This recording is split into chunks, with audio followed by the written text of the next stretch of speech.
Me voilà dans les montagnes turques du sud-ouest de la Turquie, et plus précisément dans les monts Taurus. Et ici, j'apprends à faire un bazlama, un pain traditionnel des villages turcs. Et je vous emmène découvrir le quotidien de Camille et sa famille de bergers, qui m'ont accueilli comme si on s'était toujours connus, alors qu'il y a 24 heures, la seule chose qu'ils savaient de moi, c'était mon prénom. D'ailleurs, des petites présentations s'imposent. Moi, c'est Chloé, 25 ans, normande de père en fils, et les yeux et le ventre plus gros que le monde. Bienvenue dans l'épisode 2 de mon aventure, à la rencontre de celles et ceux qui perpétuent encore des gestes traditionnels en cuisine. Alors c'est parti, laissez-moi vous raconter cette nouvelle aventure.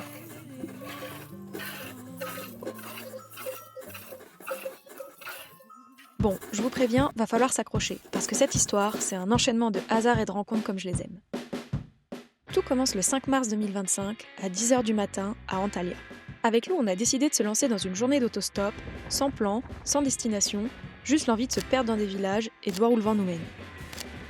La première voiture qui s'arrête, c'est Binur. On fait 5 minutes de route ensemble, mais c'est suffisant pour qu'elle m'invite à cuisiner chez elle le week-end suivant.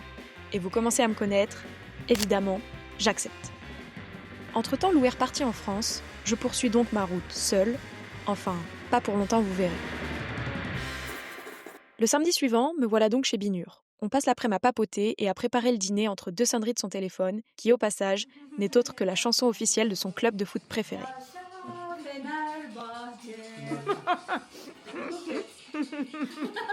You ready?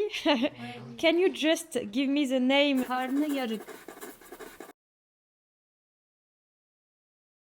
Mercimek çorbası. İmam bayıldı. Sarma. Şöbiyet. And Ayran. ayran.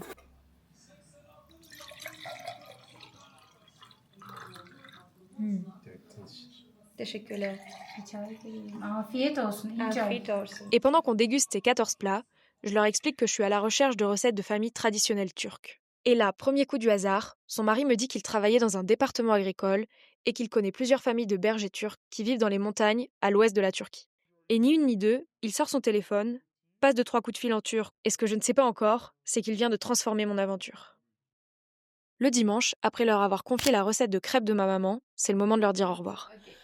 Teşekkürler for everything and thank you. Yeah, promise. Et 3 jours plus tard, je reçois un message d'une certaine Dilek qui, visiblement, travaille pour ce fameux service agricole. Et elle m'annonce l'air de rien, 3 familles sont prêtes à t'accueillir pour te faire découvrir la cuisine traditionnelle dans des villages de montagne dans le sud-ouest de la Turquie.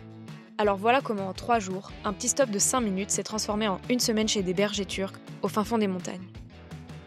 Mais je n'irai qu'une semaine plus tard car une petite intoxication alimentaire s'est invitée à mon programme. Bon, maintenant il faut que je vous présente ma nouvelle acolyte d'aventure, Charlotte, rencontrée quelques jours plus tôt. Charlotte, c'est la Belge qui rit tout le temps, surtout quand on galère. Bref, la partenaire d'aventure idéale, sauf peut-être quand il s'agit d'organiser son sac de voyage, mais ça, c'est un détail. Comment elle s'est retrouvée là ? Ce matin, je lui dis, à 15h, je pars chez des familles turques dans les montagnes, je sais pas où c'est, je sais pas combien de temps, je sais même pas pourquoi, est-ce que tu vas m'accompagner ? Et visiblement, je lui ai bien vendu le programme puisqu'elle a répondu, c'est parti.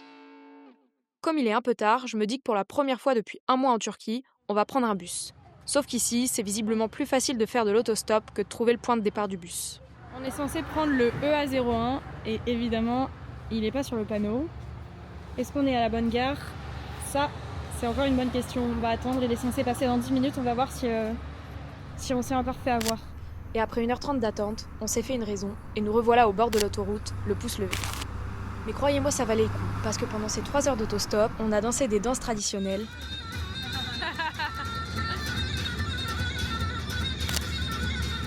vu des paysages magnifiques,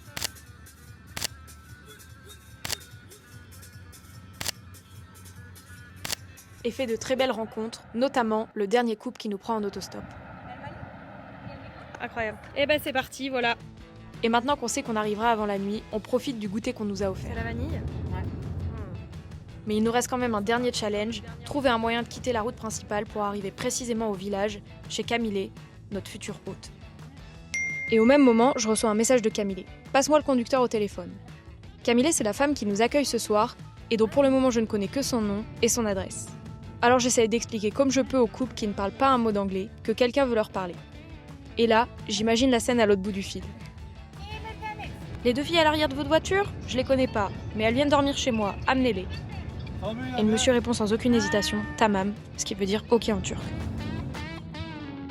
Et voilà comment on débarque à 19h30 chez Camille, avec un accueil plutôt sympa. Et évidemment, on remercie infiniment nos chauffeurs.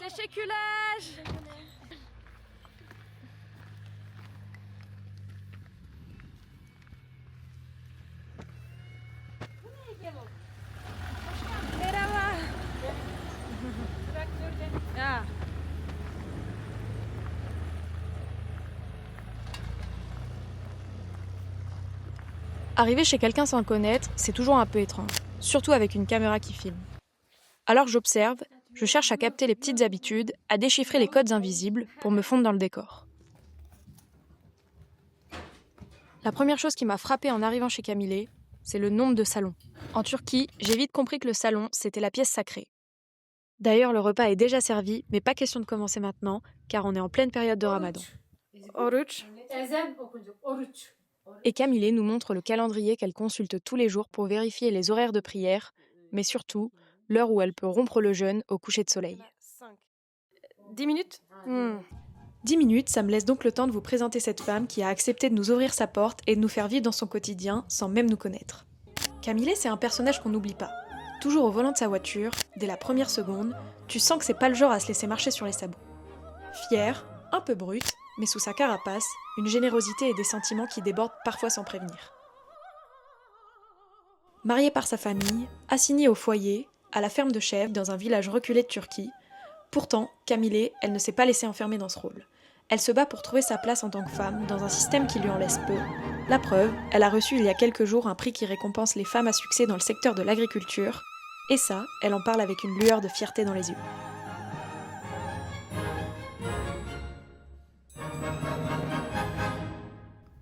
Donc elle est grand-mère. Ouais.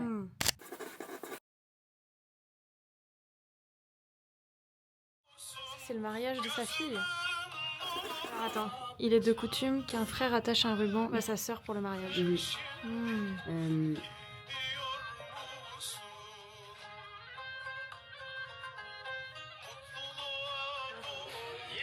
Est-ce que mon frère il va pleurer pour mon mariage comme ça?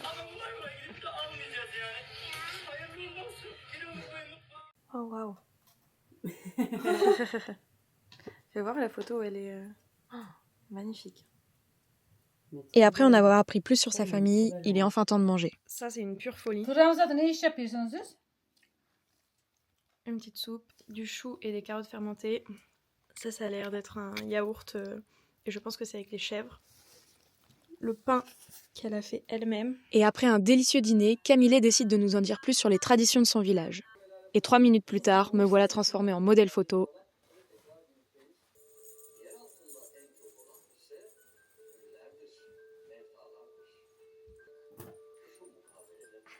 Et après une multitude de couches enfilées et 10 minutes d'ajustement, je vous laisse découvrir le résultat et vous faire votre propre avis. Ok. On en pense quoi? Magnifique. Et évidemment en Turquie, impossible de terminer le repas sans chai. Et alors qu'avec Charlotte, on est épuisés et on pensait aller dormir, sa fille, son mari et son petit-fils arrivent à 22h et nous embarquent en voiture. Comme d'habitude, on n'a aucun contrôle sur la situation, alors on essaie juste de profiter. Donc là, il a mis une musique qui s'appelle Chloé. Petit tour à 22h des monuments historiques. Et je dégusterai pour la première fois le salep, qui est une boisson traditionnelle turque à base de tubercules d'orchidées sauvages réduites en poudre, qu'on mélange avec du lait, du sucre et de la cannelle. Et à minuit, on rentre enfin pour se coucher, épuisé, avec un chauffeur un peu particulier au volant. On se couche tous dans la même pièce. Et mon lit, juste ici. Encore une journée complètement imprévue. Mais vraiment, on a passé une trop bonne soirée. Et je crois qu'on se lève très tôt demain pour le petit déjeuner, comme c'est le ramadan. Donc on va aller profiter de la nuit. Bonne nuit. Il est 4h du matin et comme vous pouvez le voir, contrairement à moi qui suis à 2 de tension, Camille et sa fille s'affairent déjà en cuisine depuis 10 minutes pour préparer le saour qui est le petit déjeuner pendant le ramadan. Et après plus de 30 minutes de cuisine, il y en a une qui manque toujours à l'appel. Debout Charlotte. Seni çekecek. Yat.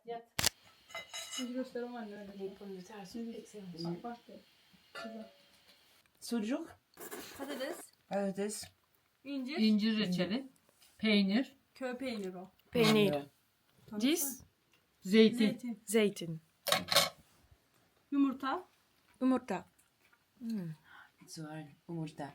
yumurta, Bunlar zeytin. ne yiyor orada? Camille n'utilise pas de grille-pain, mais un soba, qui est un poêle à bois turc que l'on retrouve dans la plupart des maisons dans les villages en Turquie.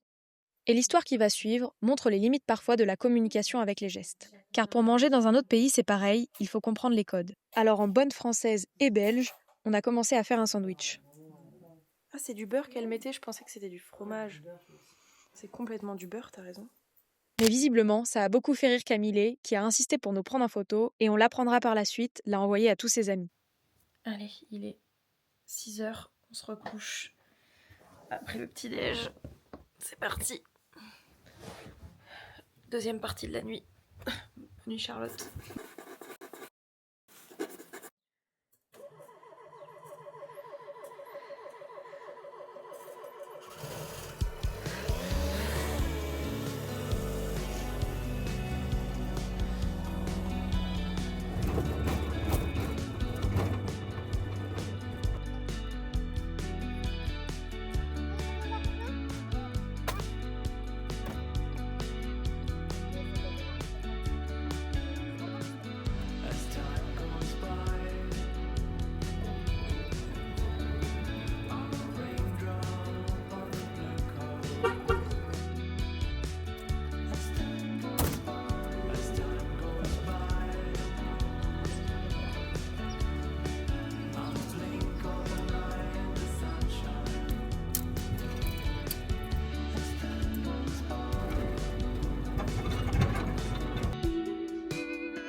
Et on rencontre enfin Ahmet, son mari, qui lui est resté passer la nuit dans leur abri dans les montagnes. Et nous voilà partis pour s'occuper des chèvres pendant 2 heures. Et je dois vous avouer que filmer avec des chèvres autour, c'était pas si simple. Elle me mange le pantalon, celle-là. Hey, t'arrêtes de me manger le pantalon.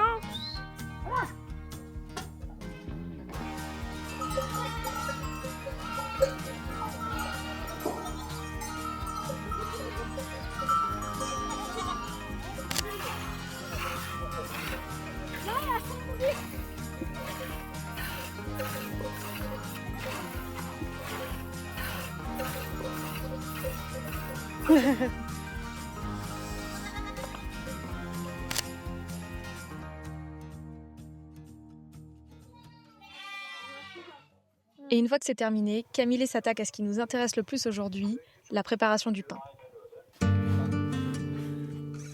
Le pain qu'on prépare est appelé bazlama et Camille en fait toutes les semaines.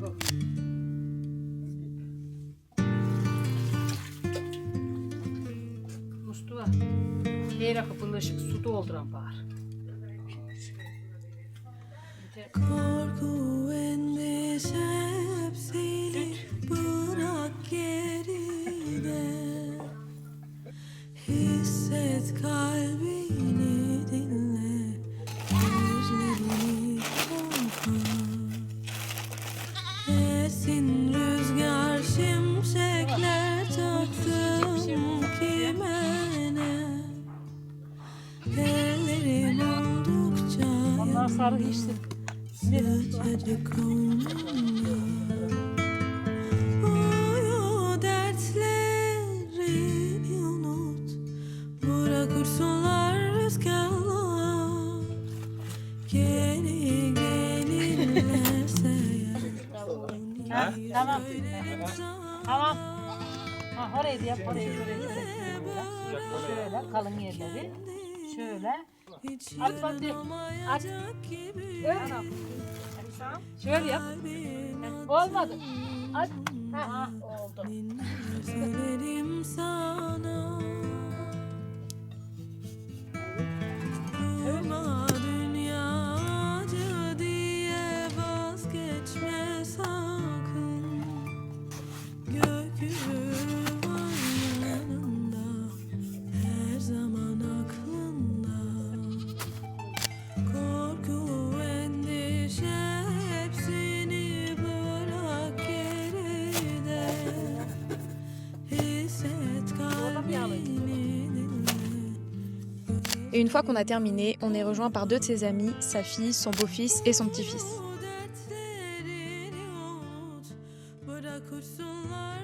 Et alors qu'avec Charlotte, on a mangé comme deux ogres au petit déjeuner en pensant qu'on ferait le ramadan toute la journée, on les voit mettre la table et petit moment d'incompréhension.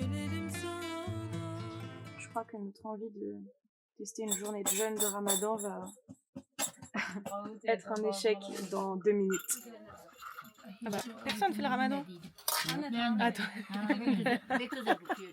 Bah, trop bien Ah, alors. là, je suis perdue là.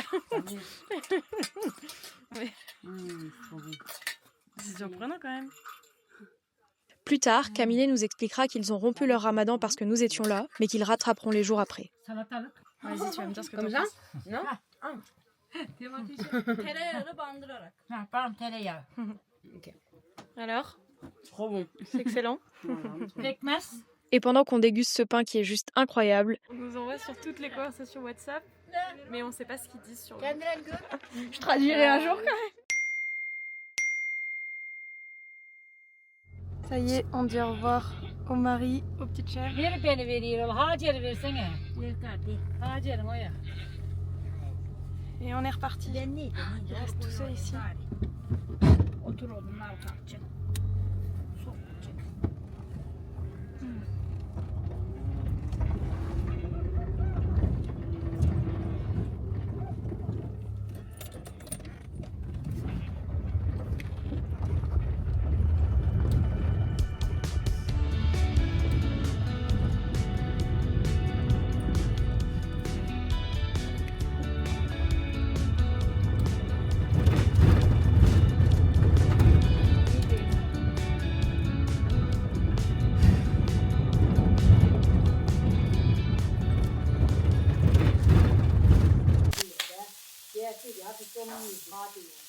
il est maintenant 18h et pendant que certaines s'affairent à préparer le barbecue pour ce soir, je donne mon premier cours particulier de ukulélé.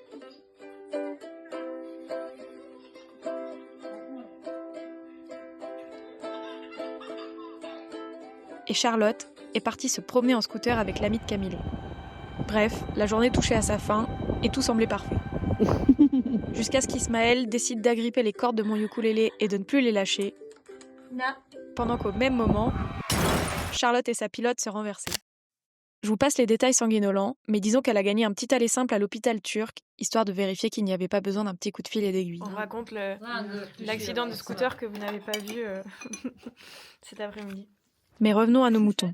En fait, on met toujours une nappe à nos pieds pour éviter de faire tomber sur le tapis. Et ça, normalement, c'est ma soupe préférée turque.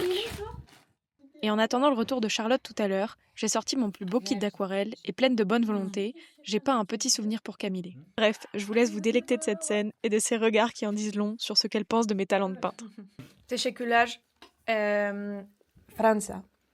Fransızca. Teşekkürler. Kaldı. Teşekkür. Merci. Evet.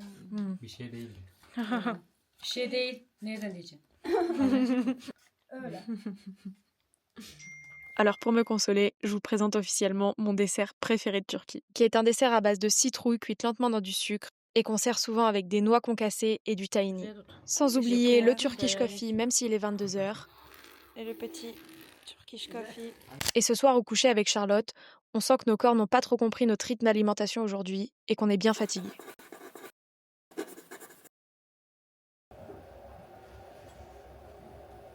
Deuxième matin avec Camille et ça y est, on a pris nos marques et je peux enfin préparer le petit déjeuner comme elle a l'habitude de le faire. À quelques ajustements près. Ça va faire meilleur dernier petit déj que le pain qu'on a cuit hier. J'aime trop. En fait, je sens que le beurre qui est genre fait maison est tellement meilleur. Et avant de repartir, on pose nos dernières questions à Camille. Tereyağı, çökelek, nor, salatalık, domates, biber. Elle vend le fromage, Sarah. le beurre, du fromage blanc. Ah, elle vend aussi des concombres. C'est le potager. Mmh, dans le truc. mmh. Dikeceğim, yetiştireceğim, domates yetiştireceğim. Dans 1 mois, je planterai mes concombres et cultiverai mes tomates. Comme en France, mes grands-parents font ça aussi. Fransa'da olduğu gibi benim dedem ve anneannem de bunu yapıyor. Domates. Mhm. À qui est-ce que tu vends ça? Bunu kime satıyorsun? Dışarı, içerideki köyüme, her yere satıyorum. Konya'ya, Balıkesir. Elle vend à la fois au village et à la fois à l'extérieur. Dışarı. Kargo. Ok. Yolluyorum, poşetliyorum. Yolluyorum. Ok. D'autres questions? Et on parlera aussi de sujets un peu plus sensibles, les mariages arrangés, qui même s'ils ne sont plus si fréquents, restent encore une réalité pour une partie plus conservatrice de la Turquie, notamment dans les villages. Evet, aynen. Mhm. Ok. Öyle.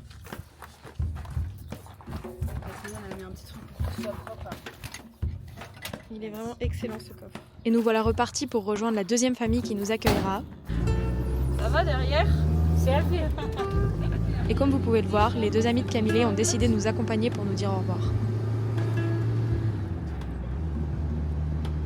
Anam geliyor, bir komşu geliyor, ikisi gelmiş. Bu kimi? Ne bileyim abi. Teşekkürler. Bunlar ne? Ben de onu soracağım. Ben size getirdiler o kadar. Tamam.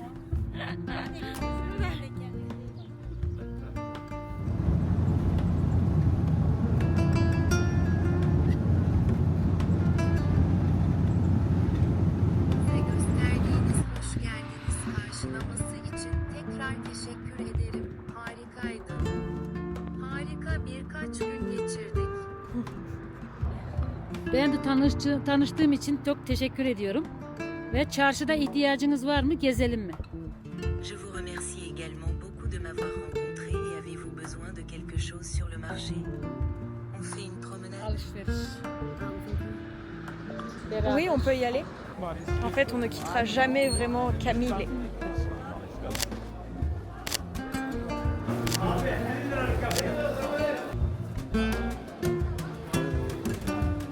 Je crois qu'elle veut pas nous dire au revoir.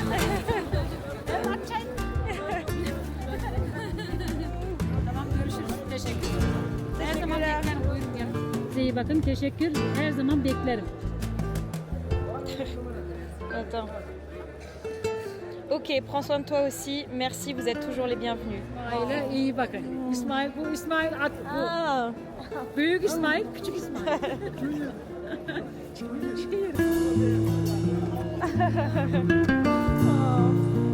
bye bye. Soigne ton genou. Et ça y est, pas le temps de souffler ni de laisser les émotions et au revoir venir. Nous voilà partis avec Hatice, la maman de la deuxième famille qui nous accueille pour la suite de l'aventure. Bon, voilà, ça y est, il est temps de clôturer cet épisode en Turquie. Et ce moment complètement incroyable passé avec la famille de Camille qui ne savait absolument pas d'où je débarquais, ce que je venais vraiment faire et qui m'ont ouvert leurs portes pendant 3 jours pour me faire découvrir leur quotidien. J'ai rencontré toute leur famille, j'ai cuisiné avec eux, j'ai découvert aussi leur métier, leur rythme de vie qui est assez intense et rude. Comme vous avez pu le voir, ben voilà, il faut aller dans la montagne, s'occuper des chèvres tous les jours.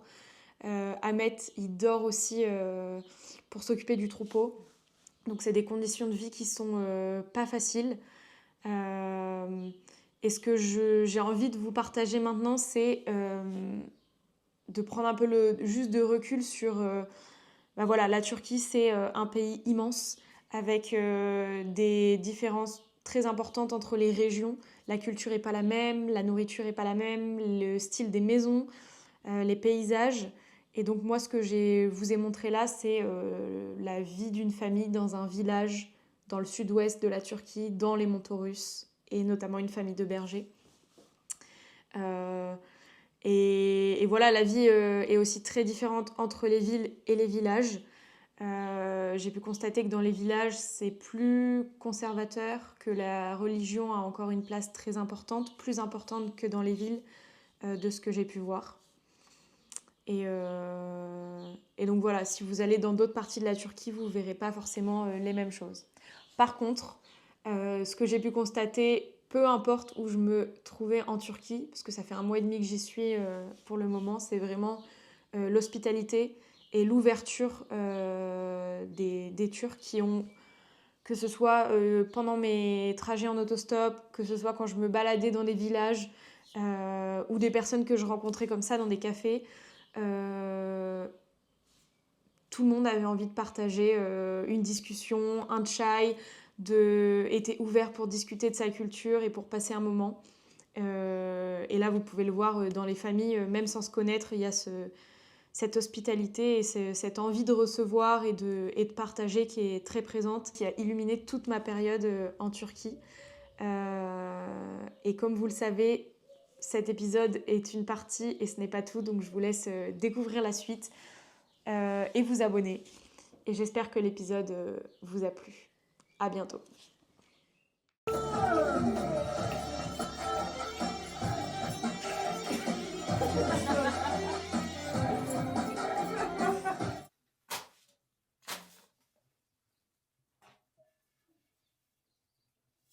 Ouais, c'est génial, moi je veux trop faire de l'eau. Ouais, c'est génial, moi je veux... Ayaklara bak sen. Ben yeni kankam.